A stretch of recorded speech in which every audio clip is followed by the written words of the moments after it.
اسلام نے کیا کہا ہے بھائی؟ بدگمانی مت کرو، مثبت سوچو، یہ کہا ہے نا. صحابی نے عرض کیا تھا یا رسول اللہ، ایک صحابی نے دیکھا نا آپ کی کیا نیکی ہے کہ نبی نے آپ کو دنیا میں جنت کی بشارت دی. انہوں نے کہا کچھ بھی نہیں، رات کو سب سے دل صاف کر کے سوتا ہوں. رات کو سوتا ہوں تو کیا کرتا ہوں؟ دل صاف، کہ بھائی جس نے الٹی بات کی اس کو سیدھا کر لیتا ہوں. یہی ہوتا ہے نا کہ وہ یہ جو کہہ رہا تھا یہ غلط مطلب نہیں ہے، اس کا صحیح مطلب بھی لیا جا سکتا ہے. وہ فلاں جو مجھ پہ غصہ ہوا تو اصل میں حسد کی وجہ سے نہیں، اس کے دل میں میری اصلاح کا جذبہ بہت زیادہ ہے، اس لیے وہ ایکسائٹیڈ ہو گیا. سمجھ رہے ہیں کہ نہیں سمجھ رہے ہیں؟ دل صاف کر کے سونا یہ بہت بڑی نیکی ہے. تو وہ کتنا زبردست لفظ تبلیغ والے بولتے ہیں، پازیٹیو کوشش کرتے ہیں نا. آپ سوچو کہ بھائی بڑے کا ادب اس لیے کیا جائے کہ اس کی نیکیاں آپ سے زیادہ ہیں، اس کی زندگی زیادہ ہے تو اس کو زیادہ نیکیوں کا ٹائم ملا ہے، تو غالب یہی ہے کہ نیکیاں اس نے آپ سے زیادہ کی ہوں گی. چھوٹے پہ شفقت یہ سوچ کے کی جائے کہ اس کے گناہ آپ سے کم ہے. کیا ہٹو بچوں مثال ہے یا نہیں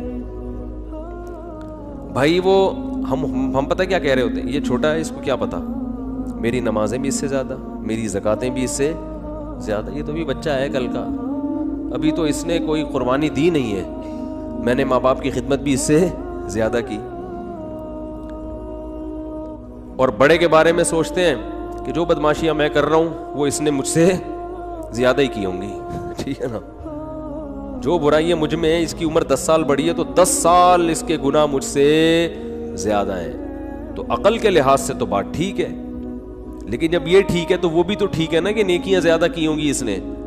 تو اسلام کہتا ہے کہ دوسروں کے معاملات میں آپ نے کیا سوچنا ہے؟